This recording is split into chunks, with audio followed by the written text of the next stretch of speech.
ब्रेकनंतर आपलं पुन्हा एकदा स्वागत आणि आता एक मोठी बातमी निवडणुकीला एकजुटीनं सामोरं जा असा कानमंत्र राज ठाकरे यांनी मनसैनिकांना दिलेला आहे। राज ठाकरे यांनी कार्यकर्त्यांना कानमंत्र दिलेला आहे। आज मनसेचा मेळावा पार पडला आणि या मेळाव्यामध्ये राज ठाकरे यांनी कार्यकर्त्यांना हा कानमंत्र दिलेला आहे। निवडणुकीला एकजुटीनं सामोरं जाण्याचे निर्देश राज ठाकरे यांनी दिले आणि या संदर्भात अधिक माहिती देत आहेत आमचे प्रतिनिधी प्रणाली कापसे आपल्यासोबत जोडल्या गेलेले आहेत। प्रणाली, आज राज ठाकरेंनी त्यांच्या कार्यकर्त्यांशी मनसैनिकांशी मेळाव्याच्या माध्यमातून संवाद साधला, नेमका काय कानमंत्र काय निर्देश दिलेले आहेत?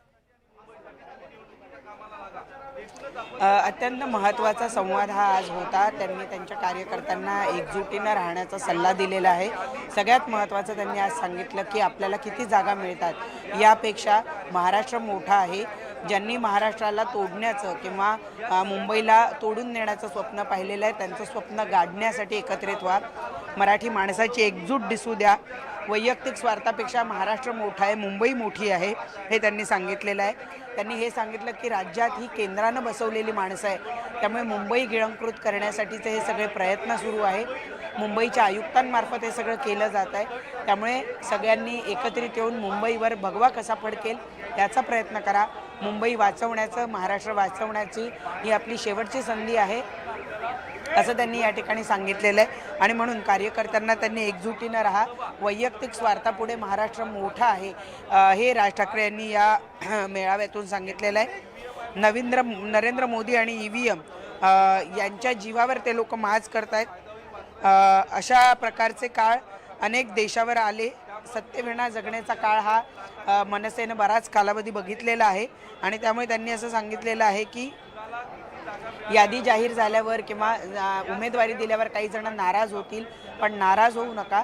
मराठी माणसासाठी, महाराष्ट्रासाठी एक राहा, एकजुटीनं राहा। वैयक्तिक स्वार्थापुढे महाराष्ट्र मोठा हे सांगण्याचं काम आज मनसे अध्यक्ष राज ठाकरे यांनी या मेळाव्याच्या माध्यमातून केलेलं आहे।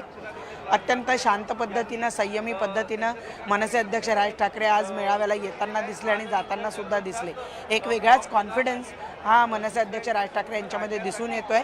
त्यामुळं आज आणि उद्यामध्ये जेव्हा EB फॉर्म दिले जातील, उमेदवारी दिली जातील, तेव्हा काही लोक नाराज होण्याची शक्यता आहे हे त्यांनी गृहीत धरलेलं आहे। म्हणूनच कार्यकर्त्यांना, पदाधिकाऱ्यांना नाराज होऊ नका। आपल्या नाराजीपेक्षा, आपल्या वैयक्तिक स्वार्थापेक्षा महाराष्ट्र मोठा आहे हे सांगण्याचं काम त्यांनी त्यांच्या या मेळाव्यातून केलं।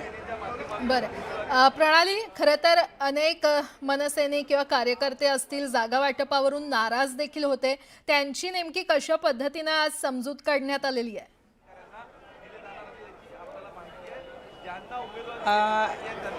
194 मधून संतोष धुरी हे नाराज होते, पण आज ते या मेळाव्याला आलेले दिसले।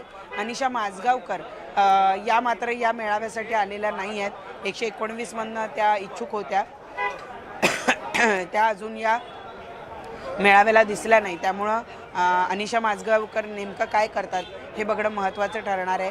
त्या व्यतिरिक्त बहुतेक सगळे पदाधिकारी, महत्त्वपूर्ण कार्यकर्ते हे उपस्थित होते। नाराजी ही आता या 2 दिवसामध्ये दिसेल खरं तर, आणि ती टाळण्यासाठी आपण बघितलं की शेवटपर्यंत बाळा नांदगावकर या ठिकाणी आलेले आहेत।